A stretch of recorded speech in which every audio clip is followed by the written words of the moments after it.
पितृदोष है ये आपको कैसे मालूम पड़ेगा?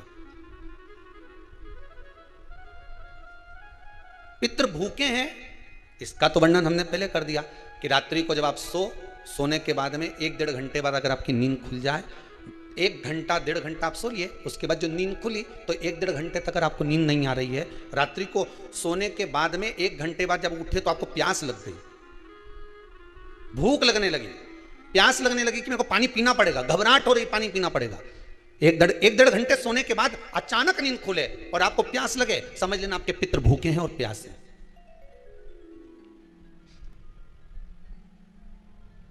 वो भूखे और प्यासे हैं, उनको जल की जरूरत है। किसी भी नदी में, सरोवर में, कुंड में, बावड़ी में, तालाब में, आप तीर्थ में जाकर जब स्नान करते हैं तो स्नान करने के बाद एक काम का नियम बना लो कि अपने हाथ की अंजलि में जल लेकर अपने पूर्वजों को देना। प्यासे रहते हैं, भाग मांगते हैं।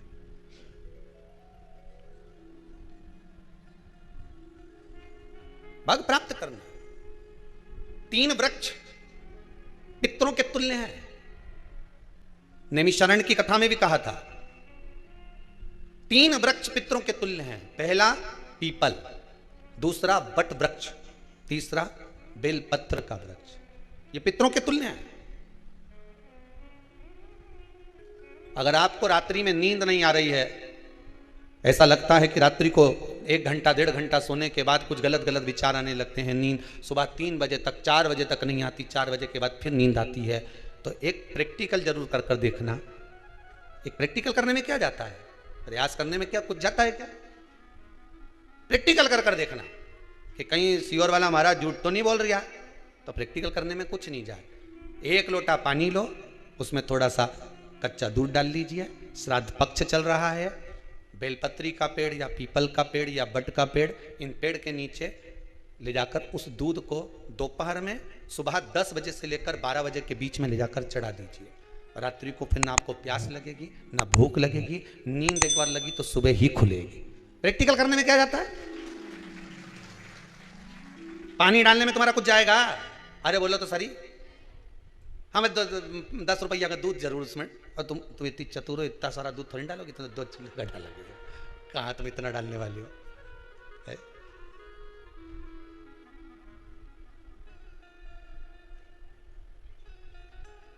कहा बहुत चतुर लोग हो रहे संसार में हो, भले पूजन पाठ नहीं करे पर कहीं का एकदम मिलने आ जाए ना, क्या अम्मा जी है क्या पाठ कर रही है, फिर वो भी बैठ गई तुरंत, अभी तो सोई थी तुरंत। क्या पंडित जी हैं क्या, उनसे थोड़ा सा काम है, अभी माला जप रहे हैं, मालूम पड़े पंडित जी तो आराम से सेव फल खा रहे थे, अब प्लेट सोफा के नीचे घुसे तुरंत।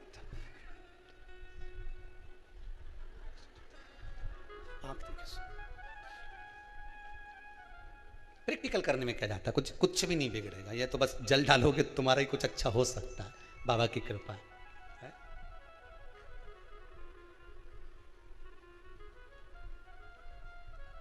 3 वृक्ष पितरों के तुल्य हैं। पहला जम के बोलिए पीपल, दूसरा बट वृक्ष, तीसरा बेलपत्री का वृक्ष। 3 पीपल के वृक्ष में 52,000 ब्राह्मण एक साथ निवास करते हैं, इसलिए पितृतुल्य है। बट वृक्ष ब्रह्मा जी के मस्तक से बना, इसलिए पितृतुल्य है। और बेलपत्री का वृक्ष माता पार्वती जी के अश्रु से बना, जब आंसू गिरे थे माता जगत जननी जगदम्बा पार्वती के, उस समय पर पितृलोक में हलचल उत्पन्न हो गई थी, हमारी नातिन की आंख में आंसू कैसे आ गए। मैनावती की पुत्री है,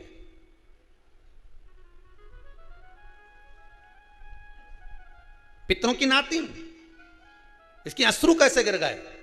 पार्वती जी ने कहा ये आंसू नहीं, मेरा पुण्य भाग प्रकट करती हूं बेलपत्री के रूप में। तो पितरों ने वर दिया था कि ये बेलपत्री का वृक्ष हमारा आशीर्वाद है, इसके नीचे अगर कोई दीप लगाता है, शिव को स्पर्श कर चढ़ाता है, उसके पितरों की शांति होगी, हम स्वयं उसको आशीर्वाद देने के लिए पधारेंगे। बेलपत्र का वृक्ष पितृतुल्य।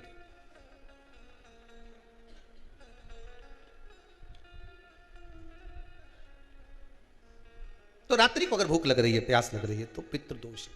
दूसरा पितृदोष का लक्षण बताया, घर में कोई शुभ कार्य ना हो, वंश की वृद्धि ना हो, 1 रुपये कमाओ, 1.25 रुपये खर्च हो रहे हैं, पैसा 10 जगह से कमाई आ रही है पर घर में टिक नहीं पा रही है, आया गया, पितृदोष है। जरा सी कटोरी पड़ी है उसके पीछे विवाद चालू हो जाए, पानी ढुल गया उसके पीछे विवाद हो जाए, या छोटी छोटी बात में घर में क्लेश मचा हुआ है, पितृदोष है। समझ लो हमारे पूर्वज हमसे खुश नहीं, प्रसन्न नहीं। कोई कहता है गुरुजी श्राद्ध बड़े बेटे को करना चाहिए कि छोटे को करना चाहिए? शिव महापुराण की कथा कहती है, अगर जायदाद का पूरा हिस्सा बड़े ने लिया हो और तुमने अपनी माता का दूध ना पिया हो तो एक ही को कर लेने दो। अगर माता का दूध पिया है और अगर एक अंगूठी भी ली है, जरा सा एक कपड़ा भी अगर सास का लिया है, तो श्राद्ध तो तुझे करना ही पड़ेगा, करना ही पड़ेगा। तूने मेरा दूध पिया है तो बिल्कुल जम के तो बोलो। अगर तुमने उनका कुछ खाया है तो अब एक काम और हो सकता है, गुरुजी वो श्राद्ध अगर हम नहीं करें और बड़े भैया करें और हम उन्हीं के यहाँ चले जाएं तो चले जा, मना कौन कर रहा है? पूड़ी का तेल तू ले जा, खीर का दूध 2 थैली तू खरीद के ले जा, जितना वहां वो सेवा करे उतनी सेवा तुम करो। गलत है क्या? जायदाद का भी तो हिस्सा किया था। सुई की नोक के बराबर नहीं दूंगा ने, ईंट इधर खसकी है तो हमारी इधर खसका दीजिए। हमारी बसियत में इतना लिखा है तो फिर बसियत में ये भी लिख के जाना चाहिए था। मैं तो कहूँ सबके, तुम डरो मत ही रहे एक भी। जब छोरा छोरी के जब सब सामान, प्रॉपर्टी दो ना, जमीन दो ना, जायदाद दो ना, सारा सामान छोरा छोरी के दो, तो उनके लिख के भी जाओ कि हमारी श्राद्ध कर दे अच्छे से, नहीं तो भूतड़ी बन के सताऊंगी।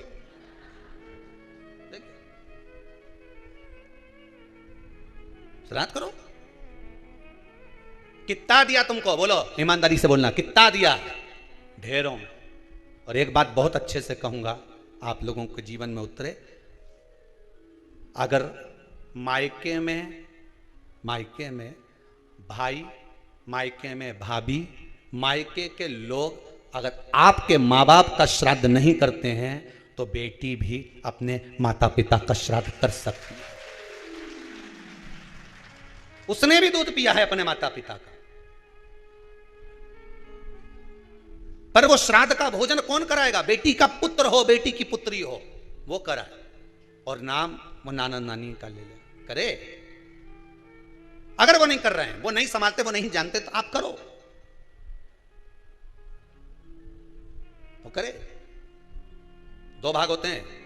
जब एक रोटी गाय के मुख में दी जाती है, गाय के मुख में जब हम रोटी देते हैं, एक रोटी जब देते हैं, या तो गाय के मुख में 16 श्राद्ध में जब रोटी देते हैं तो रोटी को बीच में से तोड़कर, रोटी का जो भाग होता है उसको, मतलब ऊपर से फुलका का परत नहीं निकालना है। रोटी जो सीधी सीधी है ना, जैसे ये रोटी है तो इसको बीच में से तोड़ लिया, 2 भाग विभाजित कर लिया, नीचे वाले भाग में भी थोड़ा सा गुड़ शक्कर रख लिया, ऊपर वाले भाग में भी गुड़ शक्कर रख लिया, एक के ऊपर एक रोटी को रख लिया, वो गाय को दी। तो अपन श्राद्ध पक्ष में 2 पूड़ी का प्रमाण है कि गाय को 2 रोटी दी जाती है, कुत्ता को 2 रोटी दी जाती है। 2 पूड़ी रख के देते हो, देते आप लोग तो देते होगे, 2 पूड़ी के ऊपर पूड़ी रखकर, थोड़ा सा मीठा रखकर, नमकीन रखकर, कुत्ते को भी देते, 2 पूड़ी तोड़कर कागा को भी देते। 2 पूड़ी का प्रमाण कहां से आया? 2 भाग रोटी के टुकड़े का प्रमाण कहां से आया? श्राद्ध पक्ष में ही ऐसा क्यों किया जाता है? बाकी के समय पर तो कोई ऐसा 2 पूड़ी का प्रमाण ही नहीं। पर श्राद्ध पक्ष में ये क्यों कहा जाता है कि पूड़ी के ऊपर पूड़ी रख दे, उसमें मीठा रख दे, खीर शक्कर रख दे, गाय को दिया, कुत्ते को दिया, कागा को दिया, ऐसे क्यों कहा जाता है? उसका कारण क्या होता है? उसका केवल एक कारण है, जो नारी ने भोजन का निर्माण करा है, जो घर की बहू भोजन बनाई है, जो घर की बेटी ने भोजन बनाया है, घर की माता ने भोजन बनाया है। महाराज, पिता पुरुष 1 कुल को तारता है, बेटी 2 कुल को तारती है। जब श्राद्ध पक्ष में 2 भाग रोटी के कर कर गाय को देती है तो 1 भाग तो उसके ससुराल वालों को मिलता है, मायके को भी मिले, ससुराल को भी। जब गया जी का पिंड होता है तो नाना नानी सबका स्मरण कराया जाता है, 2 भाग। अब लोगों को मालूम तो है नहीं कि 2 पूड़ी क्यों रखते हैं, उसका कारण वर्णित है शास्त्रों, दोनों पक्ष तारने के लिए, दोनों पक्ष का स्मरण कराने के लिए। महाराज, बिंदु प्रेत योनि में पड़ा, चंचुला देवी उनके मोक्ष का प्रयोजन कर रही है, प्रयास कर रही है। क्या करा जाए कि इनको मोक्ष मिल जाए? कहा शिव महापुराण की कथा। पार्वती मैया की सहेली बन गई और पार्वती मैया ने शिव महापुराण में प्रेत योनि से मुक्त होने के लिए कहा तुम रुका जी के यहाँ जाओ, देवऋषि नारद के पास जाओ। नारद जी ने तुमरुका जी के पास भेज दिया। क्यों? नारद जी जानते हैं मैं कथा नहीं कर सकता, मैं कथा सुन सकता हूं पर कह नहीं सकता, कहने के लिए मुझे बैठना पड़ेगा, सुनने के लिए हो सकता है कि मैं चले जाऊं वापिस आकर बैठ जाऊं। तुमरुका जी से कहा कथा कह दोगे? हाँ, कहने में क्या दिक्कत है, मेरे पति को प्रेत योनि से मुक्त करना है। तुमरुका जी बोलते हैं केवल तुम्हारा पति प्रेत योनि से मुक्त नहीं होगा। तुमरुका जी ने शिव महापुराण में कहा सुनो चंचुला देवी, केवल एक व्यक्ति शिव पुराण से नहीं तरता, इस बिंदुक जैसे ना जाने कितने प्रेत इस वायुमंडल में घूम रहे होंगे, ना जाने कितने पितर, ना जाने कितने आहूत, ना जाने कितने वासुक इस वायुमंडल में घूम रहे होंगे। तुम्हारा पति तुमको दिखा नहीं, तुम्हारा बिंदुक तुम्हें कभी नजर आया नहीं, फिर कारण क्या था? बस मन में शांति नहीं है, घर में सारा सुख है पर हृदय में शांति नहीं, समझ लो पितृदोष है। क्या करा जाए? फिर क्या करोगे? महाराज हृदय शांति, हृदय केवल एक अकेला बिंदुक शिव महापुराण की कथा सुनकर नहीं तरेगा। तुमरुका जी कहते हैं जिस समय पर मैं शिव महापुराण की कथा कहूंगा, सुनो चंचुला देवी, इस संसार के इस भूमंडल पर मृत्यु लोक में जितने भी जीव इस संसार सागर में भटक रहे होंगे, शिव महापुराण की कथा सुनकर वो भी तर जाएंगे। ये अकेली बिंदुक को तारने वाली नहीं है, इस मृत्यु लोक में जो विराजमान। आज भी नियम है महाराज, श्राद्ध का भोजन टेबल पर नहीं कराया जाता, श्राद्ध का भोजन ब्राह्मण को कुर्सी पर बिठाकर नहीं कराया जाता, श्राद्ध का भोजन किसी जाता, श्राद्ध का भोजन आज भी प्रमाण है कि ब्राह्मण के लिए भूमि पर आसन लगना चाहिए और जमीन पर बैठकर कराना चाहिए। तब क्यों? क्योंकि इस भूमि पर बैठकर जब भोजन कराएंगे, इसी भूमि से ना जाने कितने पितर गए, कितने तर्पण हुए, कितनी तिलांजलि हुई, इसी भूमि से, इस रज से, इस कण से ना जाने कितने जीव चल गए। अब लकड़ी पर या टेबल पर या कुर्सी पर बैठकर ब्राह्मण को भोजन कराने का प्रमाण नहीं है। अब आपका फैशन ज्यादा हो गया तो बात दूसरी है। पंडित जी ऊपर बैठ के खा लोगे क्या? पंडित जी तो बोलेंगे अच्छा है खिला दो। ऊपर बैठ के क्यों? वो झुकने में थोड़ी सी कमर लचक जाए, क्योंकि खीर परसेगी तो झुकना पड़ेगा। अब ब्राह्मण अगर भोजन करने आसन पर बैठेगा, तुम अगर थोड़ा झुककर परसोगी, ब्राह्मण के सम्मुख में आप थोड़ा सा भोजन कराते समय झुकोगी।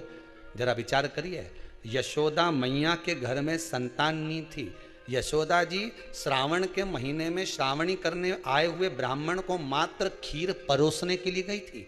52 साल की उम्र थी, संतान का सुख नहीं दिख रहा था, खीर परोसने के लिए गई। उतनी देर में ब्राह्मणों ने देखा इनके घर में संतान नहीं है, पुत्र भव कह दिया। और यशोदा जी के पति श्री नंदराय जी कह रहे हैं कि बाबा मैं 60 का, ये 55 की, बाल हो गए धोले और तुम कह रहे हो पुत्र होगा, कहां से होगा? ब्राह्मण कहते हैं ब्राह्मण जब भोजन करता है, भोजन करते समय जब वर देता है, वो वर गलत नहीं हो सकता, कहीं से भी आएगा, पर छोरा तो आएगा। और आया, कहीं से भी आया पर पुत्र आया, क्योंकि आशीर्वाद दिया था। श्राद्ध पक्ष का भोजन टेबल पर नहीं, कुर्सी पर नहीं, श्राद्ध पक्ष का भोजन ब्राह्मण को आसन लगाकर जमीन पर कराना चाहिए, भूमि पर।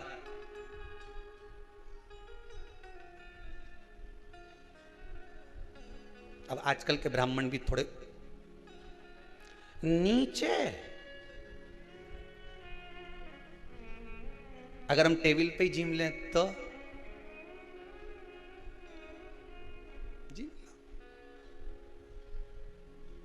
क्या बोले भी तो क्या बोले, तुम बताओ।